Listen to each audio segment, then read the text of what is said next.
Ananse and His Visitor Turtle, a story from the Ashanti people. In Ghana, those Ashanti who live in villages build small round houses consisting of a framework of slender poles covered with woven grass reeds. Boys and girls help to thatch the little houses with sheaves of grass cut in short lengths. They overlap the sheaves so that the thatching keeps out the rain. Inside the houses there are mats for sleeping and perhaps a few stools, but no other furniture. Even when they are very young, girls help their mothers mold clay jars for use in cooking, which is done outdoors or in a special building. As they grow older, they learn to carry jars or trays laden with fruit upon their heads. Boys learn to gather the huge yellow cocoa pods that grow from the tree trunks. They crack the pods open to get at the cocoa beans that make delicious chocolate and cocoa. West Africans of past days created magnificent bronze statues and wooden masks that are far superior to any other art south of the Sahara. Today, some young people are trained to be sculptors and musicians. They are taught to play musical instruments that are found nowhere else but in West Africa. They rap smart rat-tat-tas on rhythm drums so fast that one cannot see the movements of their hands. They send messages on beautifully carved hollow logs to far-off villages. When villagers hear the call to hurry, hurry, hear a story, crowds form a circle around the community fire. West Africa is rich in the number and variety of its stories.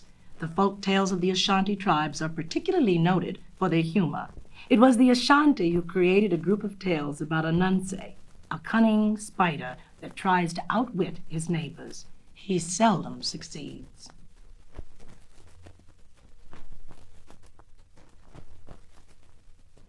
Ananse and His Visitor Turtle. It was almost time for Sun to sink to his resting place, when Turtle, tired and dusty from hours of wandering, came to Ananse's house in the middle of a clearing in the woods. Turtle was hungry, and the appetizing aroma of freshly cooked fish and yams drew him to approach Ananse's door and to knock. Ananse jerked the door open. When he saw the tired stranger, he was inwardly annoyed. But it was an unwritten law of his country that one must never, no, never refuse hospitality to a passer-by. Ananse smiled grimly and said, come in and share my dinner, Mr. Turtle." As Turtle stretched out one paw to help himself from the steaming platter, Ananse almost choked on a mouthful of food. In a shocked voice he said, "Turtle, I must remind you that in my country it is ill-mannered to come to the table without first washing. Please go to the stream at the foot of the hill and wash your dusty paws." Turtle waddled down the hill and waded in the water for a while. He even washed his face. By the time he had trudged back up the trail to Ananse's house, the platter of fish was half empty. Ananse was eating at a furious rate. Turtle stretched out one paw to help himself to food. But again Ananse stopped him. "Turtle, your paws are still dusty. Please go wash them." "It is the dust from the long trail up the hill," Turtle explained in a meek voice. Clearly, it was not Turtle's place to argue if he expected to share the delectable meal, so he crawled down the hill a second time and re-washed his paws. Turtle was careful to walk on the grass beside the dusty trail on the climb back to Ananse's house. He hurried, for by now he was ravenous. But oh dear, Ananse had scraped the platter bare of fish and yams. "My, that was a good dinner," he said, wiping the last drop of gravy from his chin. "Thank you for your wonderful hospitality, Ananse. Some day you must visit me." And Turtle, in a huff, went on home. Some months later, Ananse visited Turtle. After creepy crawling all day from one tall grass stem to the next, he found Turtle snoozing beside the river. "Well, well," exclaimed Turtle, "so you have come to share my dinner. Make yourself comfortable, my dear Ananse, while I go below and prepare the food." He plunged into the river with a splash. Ananse was hungry. He paced the shoreline and watched for Turtle's reappearance. At last Turtle's head popped above the water. "Dinner is ready," he called as he bit into a huge clam. "Come on down." Then he disappeared from sight. Ananse dived headfirst into the water, sank a few inches, then floated to the surface. His spindly legs and tiny body prevented him from sinking. He flipped and flapped his puny arms, tried swallow dives and belly flops, but he could not reach the bed of the river. Then that cunning spider schemed. He filled the pockets of his jacket with small round pebbles, dived into the river, and sank with a bump that landed him right at the dinner table.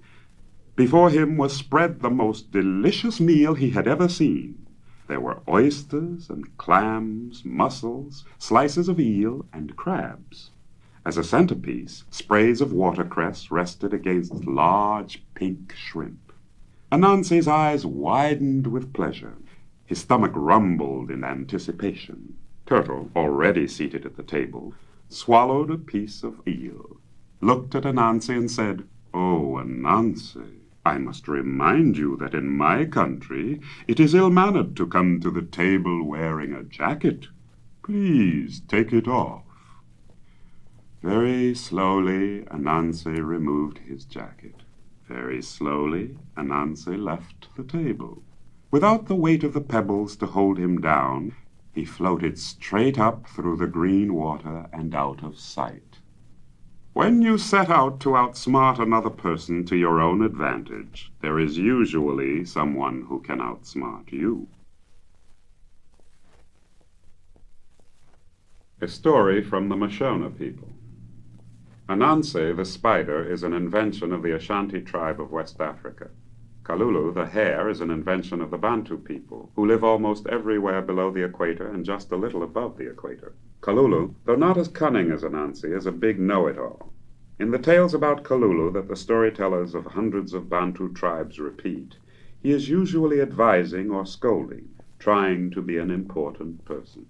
Bantu villages are generally made up of families whose members are related to one another, though there are a few exceptions. Some villages contain a dozen small round huts.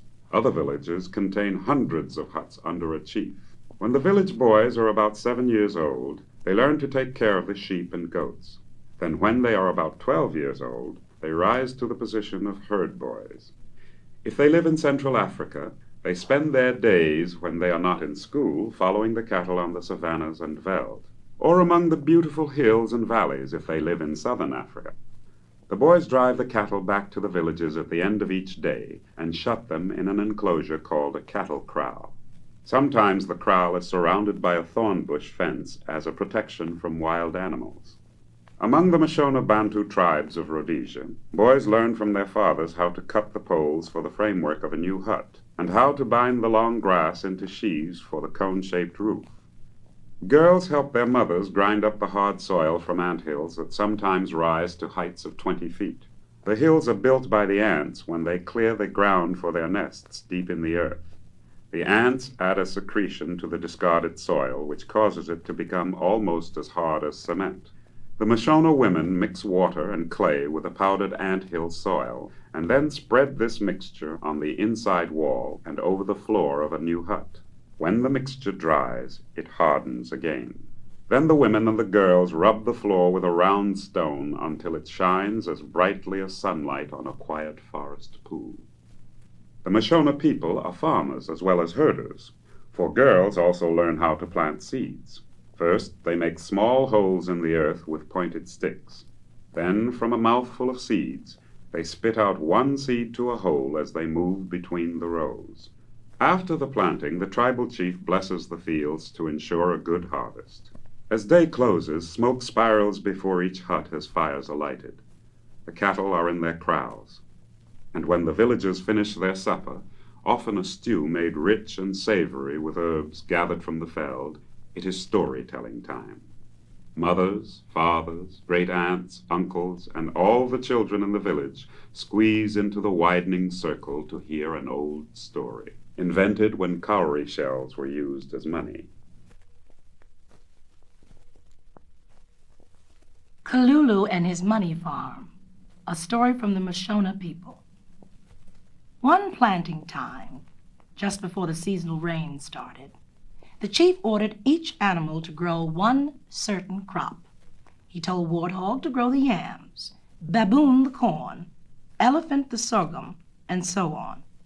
But Kalulu the hare, the big show-off, spoke up and said, "Chief, give me a bag of money, and I will grow such a large crop that you will be rich." "Nonsense," boomed the chief. "No one can grow cowrie shells."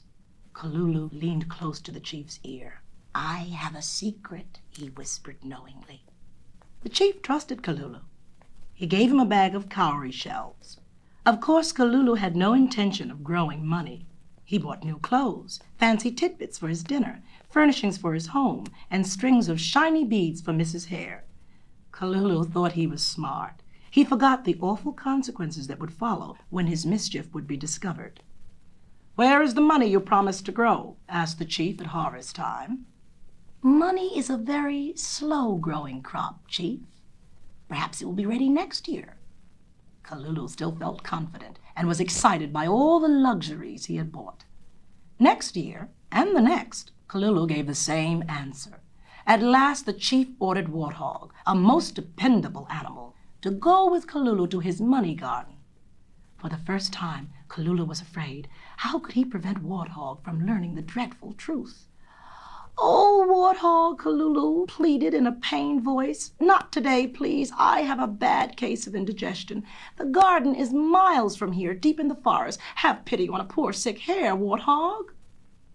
"The chief ordered me to visit your garden, Kalulu, and visit it I will. We'll walk slowly, and the fresh air will be good for you." Kalulu, brooding and sullen, led the way into the cool green forest. Warthog, determined, followed. Vines hung from the trees, ferns crowded the trail, the woods were very quiet. Kalulu was quiet too, trying to plot a means of escape. He stopped suddenly. "Warthog," he said, "we'll have to sleep in the garden tonight. I must go back for my pillow, but you wait here." Kalulu went back over the trail, looked for a long hollow reed, found one, and from it cut a hunter's horn. He crept through the bushes until he came level with Warthog. Kalulu put the horn to his lips, blew a blast, and shouted in a gruff voice, "Hunters, hunters, I see a fat warthog. Come catch him for supper." "Who wants to be someone's supper?" grunted Warthog. "Not I." He scooted towards home as fast as his legs would carry him. Kalulu was saved. He hurried to the chief, and in a puzzled voice said, "When I returned with my pillow, Chief, something in the forest must have frightened Warthog, for he was gone." The chief then called on Lion to go with Kalulu, and inwardly Kalulu trembled. How could he scare Lion, who was the bravest, strongest, most fearless animal in Bantu land? He thought deeply as he led Lion along the narrow trail through the forest. "Bother," Kalulu said when they were deep in the woods. "I have forgotten my hoe. Wait here, Lion, while I run home for it." "I'll take a nap in this spot of sun while I'm waiting," said Lion with a wide yawn that showed his long, strong teeth. He snuggled into a fork of a low-growing tree and at once fell asleep. Kalulu was in a panic. He scarcely noticed that he had left the trail until he tripped over something large and bulky half hidden in the grass. "Bother," he said, struggling to his feet. Then he grinned. What luck! Kalulu stooped and picked up a twisted antelope horn, almost 3 feet long. It was the kind of horn from which his tribe made trumpets, and their sound was so loud that it shook the mountains. "What luck!" Kalulu repeated, as he carved a mouthpiece with his little knife a few inches from the narrow end of the horn. Kalulu crept back to where the lion slept. He pushed the trumpet through the bushes near Lion's ear, took a long breath, and blew "Brrrr!" The noise rent the air, bent the bushes, and shook poor Lion from his untroubled sleep. He scrambled to his feet and dashed for home. Kalulu, chuckling to himself and filled with self-importance, swaggered back to the village and reported to the chief. "When I returned from collecting my hoe, Chief, Lion was not there. Something in the forest must have frightened him." "Surely not brave Lion," gasped the chief. Lion hung his head. "There are bad spirits in the forest, Chief," he said. "Shame on you, Lion," the chief scolded. He stroked his chin. Warthog, who was known for his honesty, failed. Lion, who was known for his courage until a recent event, failed. He studied each animal in turn. Tortoise, you are known for your good sense. Make Kalulu lead you to his money farm. See that he harvests the crop. Bring it to me. Now go. Kalulu, plodding along the forest trail, had a scary feeling that at last he had been trapped by his own silly, stupid tricks. His knees trembled. He could hardly push one heavy foot before the other. Tortoise followed at a slow, even pace. He dropped the satchel he was carrying when Kalulu suddenly said, "You know, Tortoise, I've forgotten my pillow. You wait here and I'll run home for it." "You don't need to, Kalulu. You can use mine." Tortoise hauled a pink and white striped pillow from his satchel. They plodded on. The forest was silent, except for the sound of their steps scuffling through the dried leaves and the beat, beat, beat of Kalulu's heart. "Bother," said Kalulu, stopping again. "I've forgotten my hoe. You wait here, Tortoise, and I'll run home for it." "You don't need to, Kalulu. You can use mine." Tortoise pulled a short-handled hoe from the satchel. What could he do? What dreadful punishment would be his when the fraud was discovered? Perhaps he would be tossed into jail or hanged. He might even be put into a pie. Oh, if he could find a way to escape, he would never boast or brag again. Such were Kalulu's dismal thoughts as they walked on in silence. For a third time, Kalulu stopped. "A lion was right, Tortoise," he said with a shiver. "There are bad spirits in this forest. I can hear them. Stay here and I'll run home for my charms." "You don't need to, Kalulu. I have charms. Don't be a scared hare. That soft, smooth sound like moaning spirits is Termite and his family, munching the tree trunks." "I say they're spirits. If you don't watch out, they'll get you, but they won't get me." Kalulu turned, raced home, flung open the door, and shouted to his wife, "Help me, hide me. They know I cheated." "About the money crop?" she asked. Yes, hide me quickly." "Where? How? There's nowhere." "Pretend I'm your baby wife. Pull out all my hair and cover me with clay. Now, at once." She did as he told her. It was a painful ordeal for Kalulu. Each time Mrs. Hare pulled out a handful of fur, he squirmed and groaned. "Hush, be still," she scolded. "You brought this on yourself, you know." Kalulu was 1/3 his normal size without his thick coat, and very pink, like a newborn hare. Mrs. Hare just had time to smear him with clay and sling him in a shawl across her back, the way all Bantu mothers carry their babies, when a sharp rap sounded on the door. "We are the chief's warriors," growled the taller of the two men who carried spears and shields. "Where is Kalulu?" Mrs. Hare shrugged. "He's not here, sir. Maybe he's harvesting the crop on his money farm. Only baby and I are home at present." "Give me the child," the warrior demanded. "We will hold him as a hostage until Kalulu delivers his money crop." Mrs. Hare protested, but the warriors insisted. So she rolled Kalulu in a blanket made from lambskin and placed him carefully in a basket. As she lowered the lid, Mrs. Hare whispered, "In the morning, when I bring breakfast, you pretend that you're dead." Then she tied the lid securely with a piece of string. Next morning, when Mrs. Hare opened the basket, she uttered anguished cries and screeches. There lay her baby, eyes closed, body stretched out stiffly, paws lying limply. My baby," she wailed. "You've killed my baby." Mrs. Hare threw herself on the ground. Not even a cup of good, strong tea succeeded in stopping the flow of tears, the moans, the groans, the hysterical outbursts of crying. Well, the chief was a kind man, easily deceived, as we've already seen. He blamed himself for Mrs. Hare's tragedy. There, he said, patting her on the shoulder. Mrs. Hare wept louder. The village women wept with her. Even the chief blinked away a few tears as he ordered a servant to bring the contents of his treasury. "There is little we can do to ease your grief, Mrs. Hare, but please accept this bag of money as a tiny token of our sympathy." Mrs. Hare hesitated long enough to be polite. Then she tucked the money bag under one arm and the basket under the other, faked a few more sobs, and went to her home. She found Kalulu groaning with stiffness and shivering in his nakedness. "I'm cured of boasting and bragging and cheating. I promise never to do it again," he declared. "See that you keep your promise," Mrs. Hare cautioned. Then she gave him a tender hug. When Kalulu had grown a new fur coat, long, thick, glossy, More luxurious than ever, he took the bag of money and he laid it before the chief. "At last, chief, here is the crop of money I promised to grow for you." The good chief was made happy, but no happier than Kalulu, who had learned that lies and deceit bring only troubles and worries. Lion and Honey Badger, a story from the Nyakusa people.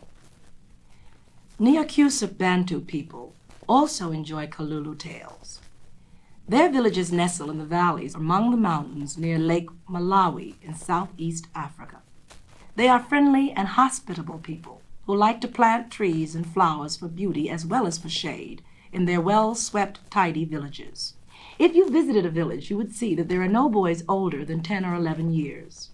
At that age, an important event takes place. Boys are sent from their parents' homes to set up villages of their own. At first, 2 or 3 boys build small, square houses together at the edge of their parents' village. They learn to plant crops for their own use under a leader who is chosen from among them. Gradually, the boy villages grow in size. By the time the boys are old enough to marry, their villages are of normal size. For clothing, the Nyakusa men and women wear short skirts made from the bark of young trees, which has been hammered with an elephant's tusk until it is soft. The chief feature of women's and girls' costumes are the wide copper and brass bands the metal workers design for their waist, arms, and ankles. Metal workers also make the cowbells, which the cattle wear in strings around their necks. The bell tones and the sighing of the wind against the surrounding hills are background music during storytelling time, which is, of course, shared by the visitors from the boy villages, who always come back home to eat. One Kalulu story must have originated during his period of reform, for in it Kalulu is a subdued and humbled hare. The tale is as popular with southern Tanzania and Malawi Bantu people as it is with the Nyakusa. Lion and Honey Badger. A rare and surprising friendship sprang up between Lion and Honey Badger. Lion's home was in the tall grass on one side of a narrow valley. Honey Badger's home was in an old ant hill on the other side of the valley. Whenever Lion brought home a good-sized piece of meat, he called to his friend, "Come and share this nice piece of meat with me." Then Honey Badger wasted no time in trotting across the valley on his short, bowed legs to share the feast his friend offered. When Honey Badger found chunks of honeycomb after following Honey Bird to the wild beehives, he called out, "Extra large bit of honey today, Lion. Please come to dinner." Then Lion would lope across the valley to Honey Badger's burrow. One day a stranger came to the valley. It was Kalulu. He was so eager to start housekeeping that he forgot to check his surroundings. He built his little house right in the middle of the valley between the homes of Honey Badger and Lion, where the grass grew the greenest. Next time Honey Badger called out, "Extra nice honey, come and share it with me." Kalulu heard him first. He answered, "No, thank you, I don't like honey," and went on nibbling grass. When Lion called, "A whole leg of antelope, come and have some," Kalulu heard first. He answered, "No, thank you, I don't like meat," and went on nibbling grass. The 2 friends were puzzled. Next time they met, Honey Badger said, "Have I offended you, Lion, that you refuse to share my honey?" Lion said, "I didn't hear you ask me. But what have I done that you refuse to share my meat?" "I didn't hear you ask me," said Honey Badger. "But you said, 'I don't like honey.'" "That's funny," said Lion. "You said, 'I don't like meat.' Let's investigate this mystery." Lion and Honey Badger found Kalulu nibbling grass in the middle of the valley. "I'll gobble you up quick," growled Lion, pouncing. "Just a minute," squeaked Kalulu, hopping aside and trying to look brave, though his nose twitched with fear. "If you insist on gobbling me up, let it be where I choose." "All right," said Lion. "Where?" Kalulu led Lion and Honey Badger to a tremendous old heap of ashes. "Here!" he shouted. Plunk! He landed in the powdery ashes. Up they spurted in every direction. By the time Lion and Honey Badger wiped the ashes from their eyes, Kalulu had sprinted out of sight. Next time Kalulu built a house, he remembered to check his surroundings carefully. Lion, Chameleon, and Chicken, a story from the Gogo people. Just a little to the north of where the Nyakyusa villages nestle among the mountains lies Tanzania, a country where more than 100 different Bantu tribes live. The Gogo Bantu are among the largest in number. They live on a wide central plain between lakes and the sea. Gogo villages sometimes reflect the influence of Arab traders of past days. The square adobe houses are set in rows rather than in a circle, the usual practice in Africa to afford protection from predatory animals and enemies. The villagers paint the houses white and roof them with grass thatch. Goats and chickens outnumber cattle in the villages, for the plains are in a hot, dry area, unsuitable for cattle raising.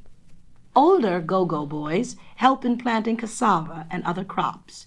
Girls learn from their mothers how to select the best palm leaves for weaving. After splicing the leaves into long, narrow strands, they dye them in brilliant colors, then weave or braid the strands into traditional baskets or trays.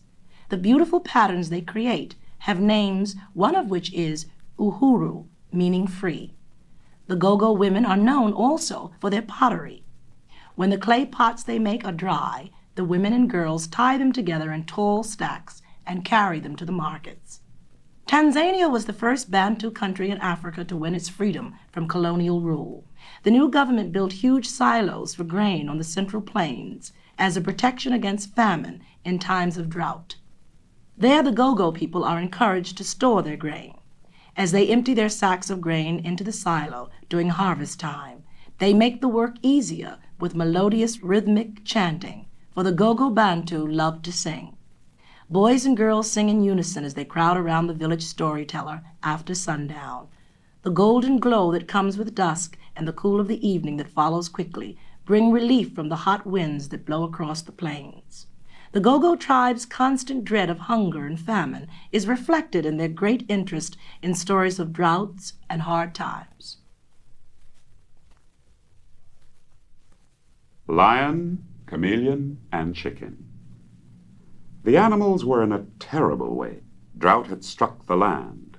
The water holes dried up. The lakes shrank until only oozy, muddy water remained. The rivers moved sluggishly. The plains were dry and brown. No crops grew, so that the thirsty animals were hungry too. The months went by, but still no rain fell. At last, only Chameleon, Chicken, and Lion were left. Chameleon was so weak from hunger that he clung to a tree trunk. He even turned the same dirty brown color as the tree. Chicken had a little energy left. She scratched in the dirt and found a patch of grain hidden under a stone near Chameleon's tree. She pecked at the grain until not one piece was left, and with each mouthful she ate, Chicken's strength returned. My, but she felt good. Lion watched Chicken getting fatter by the minute, and Chameleon's eyes, swiveling in every which way with anxiety, were fixed on Lion. He saw Lion creep very slowly toward Chicken. "You are nice and fat, Chicken," Lion panted weakly. "I'm going to eat you up." Then Lion heard a harsh voice call from the tree trunk. "No, you don't. If you eat Chicken, I will eat you." "Who said that?" Lion jerked his head up, stared at the tree trunk, but saw nothing and heard nothing. He shrugged and turned again toward Chicken. "You are nice and fat, Chicken. I'm going to eat you up." The voice came from the tree trunk again. "No, you don't. If you eat Chicken, I will eat you." Lion was puzzled, afraid too, but hunger made him desperate. "I don't care," he said. "Chicken, I'm going to eat you up right now." He started to pounce on poor Chicken. Something spat on Lion, and the voice growled, "Now I'm going to eat you up fast." Lion was terrified. He lowered his tail and slunk into the bushes. Chicken stared and stared at the tree trunk, but saw nothing. "I can't see you, but you saved my life. Who are you?" she clucked. "I'm Chameleon." He changed his color back to red and gold right there. "See? Thank you, friend Chameleon. Thank you." I would like to reward you for your kindness." Chicken laid an egg, which Chameleon gobbled up quickly, shell and all. "Thank you, friend Chicken, thank you. You have saved my life too," Chameleon said, changing to a bright orange color in gratitude. Most of the time when you help other people, they will help you. The Rainmakers, a story from the Chaga people. In northern Tanzania, among the foothills and on the slopes of Africa's highest mountain, Kilimanjaro, the Chaga people make their home. Unlike most other Bantu tribespeople who live in village kinship groups, each Chaga family has its own farm with separate cattle kraals and storage barns. And though they follow the general pattern and build round houses, they make them taller and wider with thick thatching that extends from the ground to the tips of the roofs. Sometimes little spires and steel rods set in the thatching act as lightning conductors. Because of the climate, an abundance of products can be grown: corn and sorghum, onions and cotton, bananas in the foothills, and coffee on the mountain slopes. Chaga farmers thrive, and many are very prosperous. Almost as many Chaga people live in towns as on farms. In Moshi, an important city for the marketing of coffee, stately Chaga women move through the streets, wearing colorful cotton gowns adorned with necklaces and many bracelets. They may be on their way to shop in the open market or to the community center to choose books from the lending library. Except for very young children and babies who wear strings of white beads to bring them luck, few children are seen on the street during school hours. Chaga people know how valuable an education is, and parents make sure that their children attend classes regularly. The young people also find plenty of time for games. School teams compete in football matches. Boys wearing white linen shirts and shorts play cricket. Girls in skirts or tunics play volleyball. But whether the boys and girls are sophisticated town dwellers or country farmers, they still delight in the hour that is given to storytelling. Although the rainfall is higher in northern Tanzania than on the Central Plains, the Chaga people have a long, dry season that starts in June and ends in November, so they too tell stories that are concerned with droughts. The Rainmakers. When the animals came to the lake one sundown, they found that it had dried up.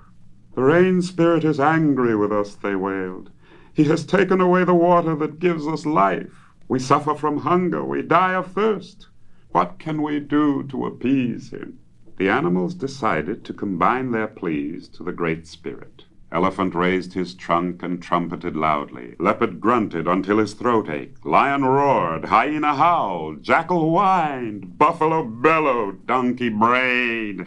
Even bird added his shrill cackles, peeps, and screeches to the appeals to the rain spirit. Giraffe, who makes very little sound, considering his tremendous size, stretched his neck way up to the sky instead. The animals watched and waited anxiously for a response to their pleas, but the rain spirit failed them. It did not rain. Frog crawled out from under some dried reeds. "I know how to plead to the rain spirit," he boasted. "Go and dig deep holes in readiness." Usually, the animals and birds had little respect for Frog's judgment, but in desperation, they followed the suggestion. They dug deep holes and waited. Frog called his friends. Together, they sounded a chorus of croaks so loud that the thorn trees swayed under the blast and the savanna grasses wilted. Their croaks shook the earth. They pierced the sky. The rain spirit heard. He sent rain. The holes filled with water, and the animals drank. Satisfied, they scattered over the plain or into the jungles or up on the mountain tops. But Frog preferred to make his home in the slushy, mushy mud. The wild creatures always listen for Frog's croaking during times of drought, for when they hear the earth-shaking croaks, they rejoice and say, "Good! The rain spirit will hear our friend, and he will send life-giving rain." Because he made his boast come true, Frog won the trust of wild animals that has lasted up to the present. Story from the Sukuma people. It is not surprising that the people of East and Central Africa have woven so many stories around animals. Their land teems with wildlife. Between the homes of the Chaga Bantu and the Sukuma Bantu, Tanzania's largest tribal group spread the Serengeti plains where large animals roam freely. Browsers like elephants and giraffes reach for the leaves on treetops. Dainty antelope and striped zebra nibble the grasses, while the green eyes of the crafty leopard survey the scene from overhanging branches. The lions are the dominant animals as they stalk majestically across the savanna in search of prey. The territory of the Sukuma tribes extends into wild game country and around the southern shores of Lake Victoria. Sukuma land is made up of separate kingdoms, each under a chief, an Ntemi, who on special occasions wears a magnificent feathered headdress trimmed with rare shells and bits of carved ivory. Sukuma boys and girls learn the customs and traditions of their various tribes, and Sukuma history, which is one of conquest and leadership. Thus, they are a proud people who resemble the Chaga in the respect they hold for education. Today, Sukuma boys wear khaki shirts and shorts when they sail with their fathers on fishing expeditions close to the green shores and around the islands of Lake Victoria. Their single-sail boats glide over the water, while the fishermen drop great looped nets made from reeds. Thousands of hungry birds wait for a share of the catch as the men and boys haul in the nets. Sukuma people watch from the shore for a boat's return, for fish are necessary items in the Sukuma diet, and the people depend on the fishermen to bring them a good catch every day. Sometimes the men and boys fish from dugout or woven reed canoes in the lake's long, calm inlets. Then they must watch for hippopotamuses that can overturn a canoe if they suddenly pop to the surface, and for crocodiles that lurk in the shallow water among a profusion of plants and overhanging vines. Girls wear gay, splashy, patterned wraparounds set off with matching shawls for head coverings. From an early age, they learn from their mothers how to be clever traders in the big open markets. Included in the articles for sale are basketware and beadwork, used hats and sunglasses, combs made from stiff reeds bound with copper wire, large round wooden spoons, and small mirrors that the girls use when styling their hair in tiny tight braids. The marketplaces are also centers for town gossip and for storytelling. Many of the animal stories one hears near Lake Victoria are told in other towns in How Frog Lost His Tail, a story from the Sukuma people. Frog squatted in his muddy house on the edge of a waterhole. He felt miserable. He knew he was ugly, with a mouth like a black cave and protruding eyes like doorknobs. And his figure? Frog worried because he thought he resembled nothing better than an old potato that had gone to seed. Frog's chief grievance was that he had no tail. Each day at sundown, when the forest and savanna animals came to drink, they swished their tails and jeered at Frog because he was ugly. So Frog went to the sky god. He implored the Great Spirit to improve his appearance. "At least give me a tail," the frog begged. "Very well," the sky god declared. "I will give you a tail if you will be watchman for my special well that never dries up." Frog replied, "I will guard the well closely. Now please give me a tail." Frog showed off his long, tapering tail by hopping to and fro before his new house beside the special well. Unfortunately, having such a magnificent tail, as well as his responsible position, made Frog conceited and very bossy, and he never forgot or ever forgave the animals for their previous unfriendliness. Frog's arrogance became unbearable when every other water hole and well but his special charge dried up. "Who comes to this muddy well?" Frog demanded when the animals crawled weakly in search of water to quench their thirst. Then he would shout rudely, go away, there's no water here, the well is dry." The sky god heard of Frog's behavior. He came quietly to the well, and he received the same unkind treatment. The sky god shook with anger. He punished Frog. He took away his tail, and he drove him from the well. The sky god keeps reminding Frog of the misery he caused. Every springtime, when Frog is born as a tadpole, he has a long, beautiful tail. But as he grows, his tail shrinks. It shrinks, and then it disappears. The sky god takes the tail away because Frog was once spiteful and unforgiving. A story from the Baganda people. Frog has another problem if he lives beside Lake Victoria. Water birds such as pelicans and herons watch for the chance to swoop on Frog and snatch him for their supper. If any one of the greedy birds flew north towards the watery horizon of the lake, which is more like a sea than a lake, he would come to Kampala, the biggest city in Uganda and the center for the Baganda Bantu tribes. More than 1 million Baganda people live along the lake's west shore and far inland, in gradually rising, lush country. Uganda ends in the thick, steamy jungles of the so-called Mountains of the Moon.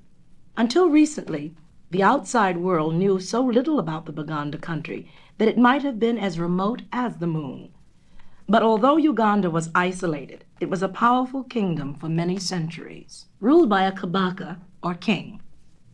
The people built beautiful buildings of tightly woven cane with cone-shaped roofs which reached 50 feet in height. Baganda musicians designed harps and trumpets and drums in unique shapes that produced an equally unique music. Fishermen sailed in dugout canoes that were 70 feet long. Men and boys wore long cotton robes. Women and girls wore hammered bark skirts of fine quality. The Baganda live pretty much as they did 100 years ago, except that a president has replaced the royal line of kings, and Kampala is a modern city with a university college, Makerere, that draws students from all over Africa. Some Baganda folk tales are of kings and mighty battles and conquest, but the best stories and the favorites are about Africa's animals. They are as original as the Baganda music that draws the children from their play and old men from their seats in the sun. How Chameleon became king of the animals. Chameleon was a small, helpless creature in the early days. He crawled along slowly on weak little legs in a coat that was an ugly gray color. No one paid much attention to Chameleon, for even his conversation was dull. But Chameleon learned to use his wits. He became sly and cunning. One hot afternoon, all the big animals were lounging under the trees. They did not see Chameleon, who was hidden behind Cheetah, whom he envied for his speed and strength. Presently, Cheetah lifted his head. "Look who's coming across the savannah," he said. "It's old King Lion himself." The animals watched King Lion strolling toward them. Lion flopped on the ground and rested his head on his paws. He looked bored. "It's no fun sitting on that throne alone all day," Lion yawned. "Anyone who wants the job of being king can have it." Silence. Each animal longed to be king, but not wanting to appear pushy, each was afraid to speak. King Lion swept the flies from his ears. He pulled himself slowly to his feet and stretched. "We'll have a race," he announced. "Whoever gets to the throne first wins." King Lion chose the starting point for each animal. "You, slowpoke tortoise, start way up front. You, elephant, start here. Zebra, giraffe, wildebeest, and cheetah, if you don't mind, you start way, way back there." Monkey, baboon, warthog, eland, all the animals were given a starting point. No one noticed sly Chameleon. "Everybody ready?" King Lion roared. "Go!" Tortoise toddled. Hippopotamus waddled. Elephant ambled. Zebra and wildebeest galloped. Monkey skipped and giraffe paced. But Cheetah outran them all. He reached the throne a full 10 minutes before the other animals came into sight. Cheetah started to sit on the throne, but a voice startled him and something held on to his tail. "Look out!" Chameleon squealed, letting go of Cheetah's tail and settling down on the throne's crimson velvet cushion. "Don't sit on me!" "What's this?" Cheetah gasped, looking around. "You got here first?" "Certainly. Everyone thinks you are the fastest animal in the world. But, my dear Cheetah, I won the race." As each animal panted to a stop, he joined the circle around Chameleon. When Slowpoke Tortoise at last arrived, a chorus of cheers proclaimed Chameleon as their new king. Chameleon felt so happy and important that he learned a new trick right then. He changed his color through orange, yellow, and green to crimson to match the velvet that draped his beautiful gold throne. But trickery seldom triumphs. Chameleon had plenty of time to regret the cunning scheme that had made him king of the animals, for he had few friends as he sat in lonely majesty on his handsome throne.